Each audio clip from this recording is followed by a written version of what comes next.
بر شما. برنامه جامعه مدنی رو شروع می‌کنیم. امشب با همکاری خانم سحر رفیعی و دو پرستار با سابقه دیگه از دو بیمارستان خصوصی و دولتی در ایران.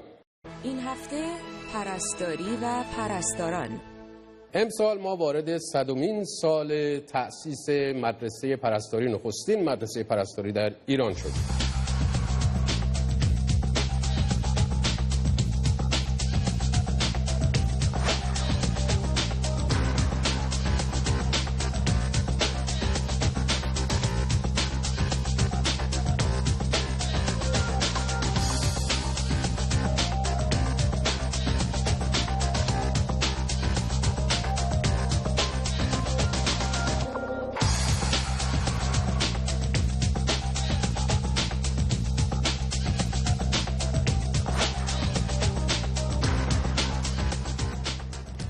آمارهای غیر قابل اعتماد میگوید که در ایران حدود 100,000 پرستار شاغلند و حدود 40,000 پرستار بیکار.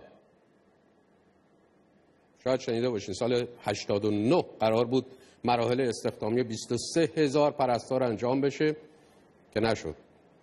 ولی مگه مملکت چقدر پرستار داره که 40,000 تاشون بیکارن؟ مگه زیادی داره پرستار مملکت؟ من خودم به عنوان دانشجو کار کردم و در شیفت شب من یک دانشجویی که تازه 2 سال از دانشجوییم گذشته بود مسئول 40 تا مریض بودم و اگر که یک اورژانسی به وجود می اومد، در صورتی که در آمریکا به هیچ وجه حتی اگر 5 تا مریض توی بخش باشه یک نفر مسئول تنها نمیکنن، چون میگن اگر یک صورت اورژانس پیش بیاد 2 نفر حتما باید وجود داشته باشن که بتونن به هم کمک بکنن. ولی توی ایران من 40 تا مریض و یک دانشجو تنها داشتم. سحر رفیعی 2 سال پرستار بوده در ایران، بعد مهاجرت میکنه به آمریکا. امروز چی؟ پرستار و نرس توی بیمارستان دولتی و خصوصی در ایران چه وضعیتی داره؟ تو بیمارستان دولتی یک مشکلی که هستش اینی که همیشه کمبود پرسنل وجود داره و این کمبود پرسنل مجبوری کار بیشتری ارائه بدی. تکلیف نرس مشخص نیست که نرس هستی، بهیاری، کمک بهیاری، خدمه‌ای، این هیچ کدومش مشخص نیست. همه کاری رو اونجا باید انجام بدی به خاطر اینکه وقتی ایمرجنسی هست مریض وجود داره و باید کارتو انجام بدی. پرستاری که 20 سال سابقه خدمت در بیمارستان دولتی داره و الان در بیمارستان خصوصی کار میکنه.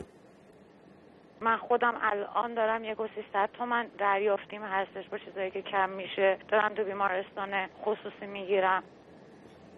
بیمارستان خصوصی بود. بیمارستان دولتی چی؟ مثلا بیمارستان خاتم الانبیا. پرستاری که بوده 18-19 سال 20 سال سابقه کار دارم، ماهی 1,200,000 از به اصطلاح حقوقمه. له شدگی وقتی به مرحله‌ای میرسه که دیگه نمیشه تحمل کرد، دنبال راههای دیگه آدم میره. اگه بتونه میزنه از کشور بیرون. آمار روشنی نیست، همینطور که اشاره کردم. از سالانه 700 تا پرستار که از ایران میرن آمار دادن تا 11,000 پرستار. برای 300-400 دلار در ماه کار کردن یعنی جون کندن. چیزی که تو پرستاری هست اینه که همه دارن 2 شیفت و 3 شیفت کار میکنن، به خصوص پسرها دارن 3 شیفت کار میکنن. هر پرستاری که بخواد با شغل پرستاری زندگیشو بچرخونه مجبوره که 3 شیفت کار کنه. یعنی 3 شیفت که میگم یعنی بر فرض بگی که توی بیمارستان از صبح ساعت 7 بیایم تا 7 شب 7:30 شب، بعد چون اونجا نمیتونیم 24 ساعت کار کنیم اجازه نمیدن بریم یه بیمارستان دیگه، شب تا صبح توی یه بیمارستان دیگه باشیم، دوباره فردا صبحش بریم یه مرکز دیگه که روز قبل نبودیم و هفته یه شب 2 شب هم این وسطش اگه بتونیم مثلا بیایم خونه و به خونه سر بزنیم. بی صدای پرستار و جان بی ارزش بیمار. در یه چنین وضعیتی اون چیزی که مفقود بیمار است و رسیدگی به بیمار. کارفرما یعنی رئیس بیمارستان و به ویژه هیئت علمی، سهامدار بیمارستان، اینا همش تو کار درآوردن پول بیشتره. سعی میکنن هزینه رو کم کنن دیگه. یعنی یه بخشی که 30 تا مریض داره شب با 2 تا نرس میگذره. من کار کردم تو بخش دولتی 30 تا بخش جراحی مغز و اعصاب بوده 2 تا نرس داشته و سینی دارویی که میچیدی 3 طبقه بوده. این فشارها از دوره دانشجویی به پرستار وارد میشه. نمونهش سال 76 بود که به اعتصاب چند ماهه دانشجویان پرستاری کشید. یه طرحی داده بود دولت به اسم اینترنشیپ یا کارورزی در عرصه. دانشجو سال آخر مجبور بود مثل یک نرس تو بخشا کار کنه، حتی شبکاری، بدون داشتن جای خواب، بدون حضور مربی تو بیمارستان، بدون حقوق. اعتراض دانشجو از نامه نوشتن و صحبت با مسئولین و فرستادن تومار به دفتر رئیس جمهور خاتمی بود اون موقع شروع شد و جواب که نگرفتن 70 روز اعتصاب شروع شد از 9 اسفند 76 تا اردیبهشت، اواخر اردیبهشت. اعتصاب اگرچه آخرش با بگیر و ببند بود نتیجه داد. حقوق ماهانه براشون تعیین کردن، مربی براشون گذاشتن و شبکاری هم که حذف شد. بذارین چند لحظه از فضایی که توش بودیم بیایم بیرون و بریم آمریکا. برای مثال اینجا خیلی تلاش میشه که تعداد مریض‌ها برای هر پرستار به صورت مناسب باشه و این بر این تناسب بر اساس میزان بیماری مریض در نظر گرفته میشه. یعنی اگر یه وقت یک مریض بسیار درجه بیماریشون بالا باشه، حتی ممکنه که یک پرستار برای یک مریض تنها در نظر گرفته بشه. ولی به طور رایج هر یک پرستار در روز برای 4 تا مریض یا اینکه یه وقتایی اگر کمک داشته باشن 5 تا 6 تا مریض رو نگهداری میکنه به طور معمول در طول روز شیفتیش. و بی تردید تو آمریکا هم اگر فشار سندیکای پرستارا نباشه همچین گل و بلبل هم نیست.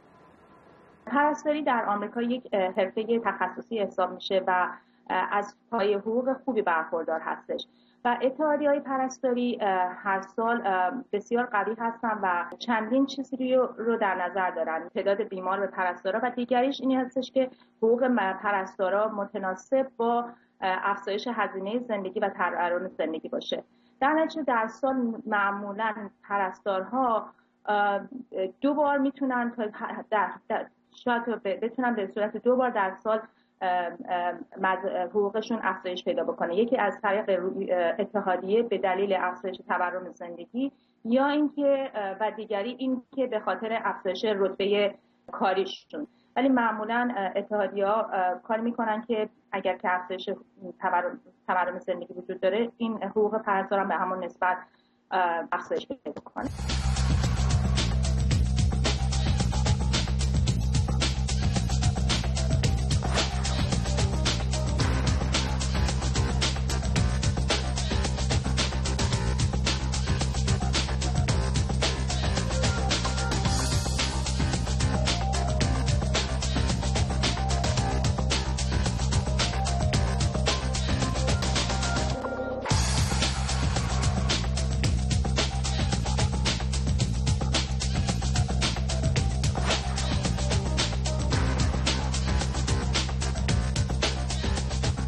خب برگردیم ایران. پرستارا با همه گرفتاری نان شب گاهی تلاش کردن که تا اونجا که میتونن حقوقشون رو ببرن بالا، دست کم نزدیک کنن به هزینه زندگیشون. خب تک تک که نمیتونن برن، از کی درخواست کنن که حقوقشون بره بالا؟ این بی تردید یک کار دست جمعی است.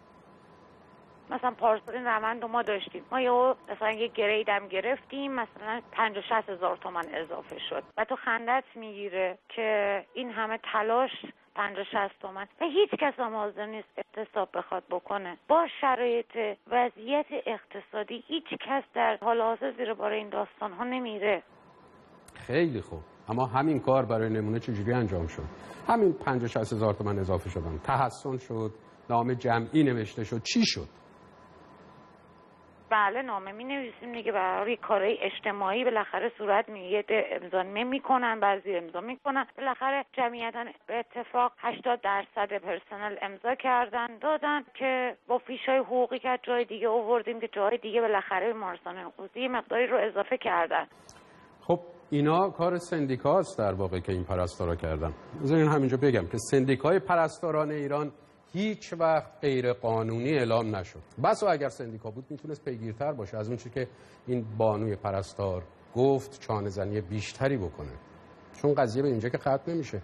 ماجرا این است که به گفته پرستارایی که باشون صحبت میکردم همشون میگفتن که پزشکای بیمارستان‌های خصوصی و هیئت علمی بیمارستان‌های دولتی خودشون نقش کارفرما رو دارن نسبت به پرستارا.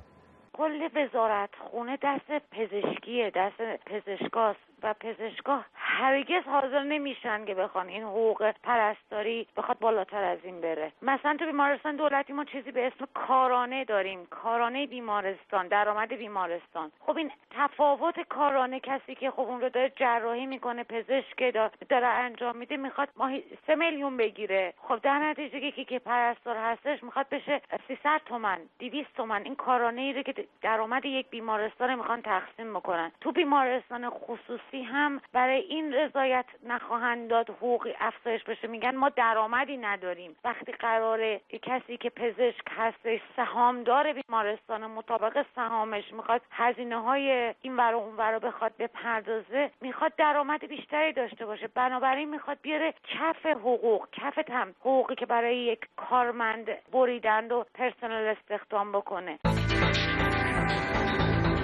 آسیب شناسی. حقوق کافی نمیگیرن، اغلب پرستارا مجبورن 2 تا 3 تا شیفت کار بکنن. خب واقعیت اینه که آدم‌ها تا یه حدی توانایی دارن. وقتی که 2 تا شیفت کار میکنی، روزی 3 ساعت 4 ساعت میخوابی، پس نمیتونی خدمت سرویس خوبی هم به مریضت ارائه بدی، برای اینکه عملاً تواناییش وجود نداره. احترام اجتماعی وجود نداره. در ایران پرستاری به یک صورت یک شغل تخصصی و با ارزش نگاه نمیشه و از خدمه بیمارستان تا بهیار تا نرس همه به یک اسم خونده میشن، همه پرستار هستن. بی احترامی به پرستار از مریض و خانواده مریضی که دستشون از مسئولان کوتاهه برای اینکه فریاد بکشن سرشون و مستقیم همه ناراحتیشون رو سر پرستار بیچاره خالی میکنن، گرفته تا حتی دکترای بیمارستان. دکتر هم احترامی برای نرس قائل نیست. فقط بعضی از دکترای مسن گذشتن که قدیم برای نرس‌ها ارزش قائل بودن ممکنه ارزش قائل باشه. حرکت‌های بسیار ناجور دیده شده. خیلی از دکترها همچین برخوردایی در خودشون جایز میدونن انجام بدن، چون تو رو اصلا حساب نمی‌کنن. عاشق مریضتی، عاشق کمک کردنی، ولی نه تحت این همه فشار. وقتی تو با این خستگی جسمی و فکری داری میری خونه، دیگه مادر نیستی، دیگه حال و حوصله آه و ناله همسر این و اونو نداری، تو همش داری میشنوی. و در بیمارستان دولتی چی؟ کار زیادی که فرسوده کننده، یعنی واقعا اکثر شما پرستارا رو نگاه کنی بعد از 15 سال کار همشون پاهای واریسی، اگه ایدز نگیرن و هپاتیت نگیرن و مریضی‌های واگیری نگیرن، در عین حال کنار گروهی کار میکنه که بعد از 15 دقیقه مثلا 15 دقیقه 25 میلیون واسه یه عمل میشه حقوق 2 سال ما. این حتی خودش واقعا دپرس کننده است واسه یه نفر تو محیط کاری.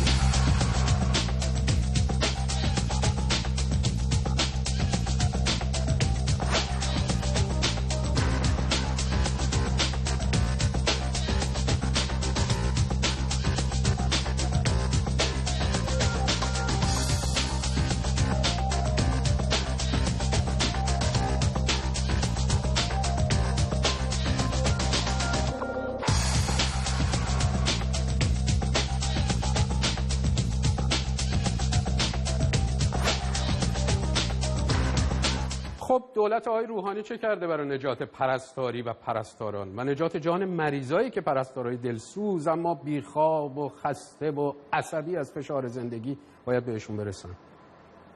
طرح تحول سلامت مطرح میشه و ابلاغ میشه به همه دانشگاه‌های علوم پزشکی. 10,000 میلیارد تومان اختصاص میدن بهش. طرح 70 صفحه است. تو همه این 70 صفحه فقط یک جا کلمه پرستار اومده، اونم به عنوان عضو گروه ارزیاب. ببینید دبیرکل خانه پرستار میگه در این طرح منافع گروه معدودی دیده شده است و با دلایل واهی و غیر واقعی سعی شده است که مبلغ 10,000 میلیارد تومان که به وزارت بهداشت اختصاص داده شده به شکل مستقیم و غیر مستقیم صرف همین گروه شود که در گذشته هم منابع وزارت را به خود اختصاص داده بودند. هفته آینده به مقاومت مدنی در برابر پوشش اجباری خواهیم پرداخت و حرکت تازه‌ای که در شبکه مجازی در فیسبوک شکل گرفته، آزادی‌های یواشکی زنان در ایران.